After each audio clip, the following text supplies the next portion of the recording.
NABL Lab, that stands for National Accreditation Board for Testing and Calibration Laboratories, is still lagging behind in northeastern region of India. So Business Northeast is here at Swagat Hospital to have an exclusive conversation with MD, Mr. Subhash Khanna. Thank you, Pankaj. I spoke this in one of the meetings in ICC. I spoke because I attended one program in NIPER, National Institute of Medical Sciences, where this program was entirely dedicated to the startups. So I was looking at how many startups are there in Northeast in Assam and what are the deficiencies. What are the difficulties rather than deficiencies? I won't say they're deficient. When I interviewed them and I spoke to them for more than an hour, I was supposed to be addressing them how the knowledge adds to the economy of the state. In that, I found there will be 3 or 4 startups or entrepreneurs working on the medical devices or on healthcare devices. Only 2 or 3. One was working on one Mr. Nilutpal was working on a prosthetic hand. So I asked them, what exactly is the problem? Why are you not able to go ahead? They said, we do not have an NABL-accredited lab for testing the medical equipment in the state of Assam and also in Northeast region. And I started exploring. This is a small lab, and why it is hindering our people. Practically to look at, today we don't have any medical instrument equipment manufacturing unit in Northeast India, particularly in our state. Let's forget Northeast India. Let's think of this state first. If Assam can develop, other states will develop. Not even a single instrument is being manufactured, not even a single equipment is being done.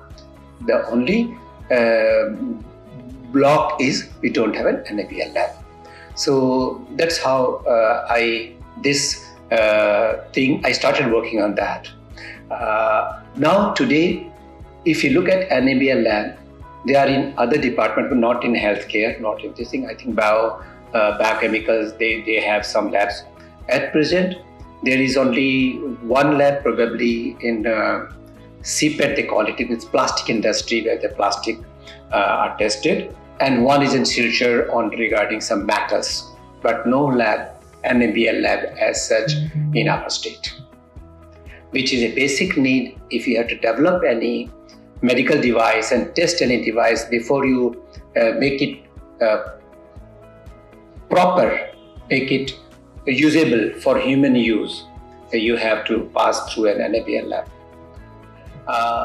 NABL lab are basically needed to study the electrothermal parameters of a machine, thermal parameters, fluid flow, radiological parameters, and medical devices parameters. So these are all altogether. NABL lab should not cost more than few lakhs.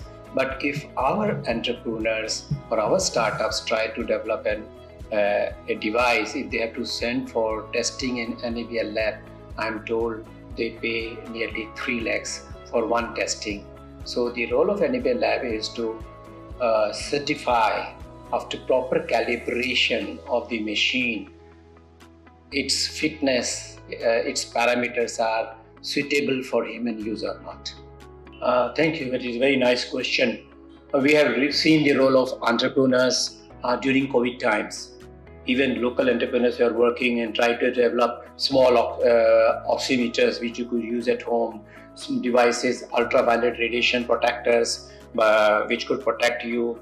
So they have huge potential, but we have to give them a proper environment, And I feel these entrepreneurs, particularly those which are related with healthcare, they need a lab. In healthcare, starting from a small oximeter to a monitor to an SSR machine to a fibrillator to an external pacemaker to even a small thermometer. A toothpaste company earns billions or millions of rupees. So even if the local entrepreneur comes up with a small device, we have many devices in the operation theatre, in the ICUs, all are imported. Either they're brought from other parts of the country, or most of them are imported from other countries. Do we have a MRI machine manufactured in India? No. Even in India, we're lacking. So now we have to be Atmanirbhar. So we have to depend on ourselves. So I think let's make a beginning in Assam and in Northeast India. Let's start manufacturing the devices. Let's start manufacturing a diathermy machine which cuts, a machine which cuts with sound, a machine which cuts with electrical energy. These are small machines. Local entrepreneurs in Mumbai and Delhi, they get a machine and 2 lakhs to 3 lakhs to us, which costs us 18 lakhs if we buy from any outside or agencies which are coming to supply us from other parts of the world to India. So when we import that cost, they charge us 12 to 14 lakhs for a machine which probably will cost us 1 lakh. So the role of entrepreneurs is there. We have to guide them. They can come with prototypes to us. They have to meet the stakeholders who can put money in the project, so they have to show the prototypes. But then there are some of the products which are already established. They just have to see if there's no something like a trademark, if there are no any legal issues, they can develop something of their own also, always. And again, I come back, once they have developed something, they again need to prove that it is suitable for human use. They have to undergo through an NABL. Today, our local entrepreneurs are getting their equipment tested in nearest places, Calcutta, and I'm told one entrepreneur who is developing a prosthetic hand and getting it tested. For one testing, they have to pay nearly 3 lakhs of rupee. And that's not possible for an entrepreneur, because once this fails, if you have to upgrade it, again you have to pay for the second time. So there's no testing that let's test it and see if it is not worthy, can we modify and come with a better product. No, they will do it once and again have to wait and modify and again have to pay. So there becomes a financial hindrance for them. Panki, I am a busy surgeon, and this question of yours is very pertinent. Because I'm a chairman of Indian Chamber of Commerce Northeast, so I do attend meetings, but I'm more busy in my clinical practice. But yes, there's another part of it. I am involved in some of the research projects with the School University. Some research are going on, very, very important research. Similarly, I'm involved in some projects with local startups, with IIT and with NIPER also. So that's how I started working on this. And when I went to Indian Chamber of Commerce, all the members, many of them are industrialists, and I found that this is the deficiency. This question keeps hammering me, why the local entrepreneurs and startups are not making a small instruments. So I started working on it. I normally work on my own because I myself is an entrepreneur.